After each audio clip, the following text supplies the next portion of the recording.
Bonsoir à tous. À la une de l'actualité ce soir, au moins 120 morts en Italie après un puissant séisme dans le centre du pays. Les dégâts sont considérables. Les opérations de secours se poursuivent à la recherche d'éventuels survivants. Le tremblement de terre de magnitude 6,2 sur l'échelle de Richter s'est produit à 140 km de Rome alors que la majeure partie des habitants de la région dormaient. Des maisons ont été rasées, des routes coupées, plusieurs localités dévastées. Au moins 120 personnes ont donc été tuées. De nombreuses victimes seraient encore coincées sous les décombres. Les secours se démènent, Jean-Baptiste Bruno. La région touchée se situe au centre de l'Italie. Une région montagneuse, difficile d'accès. 4 villes ont été particulièrement touchées. Ce matin, les habitants n'ont pu que constater les dégâts. Ils sont considérables. Des maisons entières se sont écroulées, piégeant ceux qui n'ont pas réussi à sortir à temps. À Accumoli, la terre a tremblé pendant 2 minutes 20. C'était effrayant. Il y a eu une énorme secousse, tout a bougé et on ne pouvait pas sortir. Il n'y avait plus de lumière, rien. Et aucun secours n'est venu avant ce matin. Et comment vous vous en êtes sortis? Avec de la chance. Je ne sais pas comment j'ai survécu.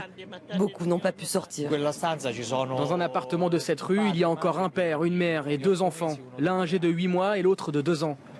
J'espère qu'on arrivera à les sauver. La ville d'Amatrice, 3000 habitants, n'est plus ce soir qu'un immense tas de ruines. Toute la journée, des dizaines de secouristes se sont relayés pour tenter de sortir des décombres un maximum de personnes. Parfois avec succès, mais pour d'autres, il était trop tard. Nous voici à 900 mètres d'altitude, dans le village d'Amatrice. À l'entrée, il y a d'abord ce hameau. Étonnamment, lui est intact. Dans cette commune de 2700 habitants, c'est en fait le vieux quartier en plein centre qui a été durement touché. Et l'on peine parfois à imaginer qu'il y avait des habitations à cet endroit. D'un bâtiment à l'autre, la situation est radicalement différente. Regardez celui-ci, il est simplement fissuré, alors que juste à côté, il ne reste plus rien de cette maison. Ce sont en fait les constructions les plus anciennes qui ont souffert, celles qui ont été construites parfois au XVIIe ou au XVIIIe siècle dans ces petits villages de montagne, à une époque où évidemment il n'y avait aucune norme pour prévenir contre les séismes. Et Lionel, le séisme a été si puissant qu'il a été ressenti très loin de l'épicentre.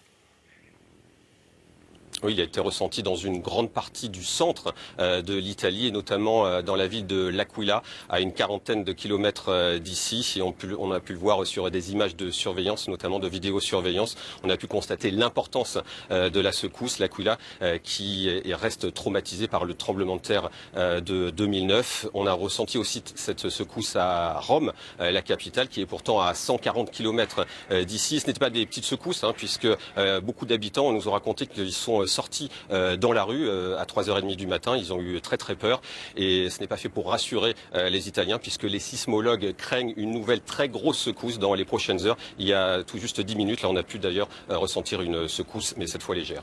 Jusqu'à la nuit dernière, voici à quoi ressemblait Amatrice, cette station touristique de moyenne montagne. Regardez ce qu'est devenu l'une des rues principales. Le campanile est resté debout, mais les commerces, eux, ont quasiment disparu.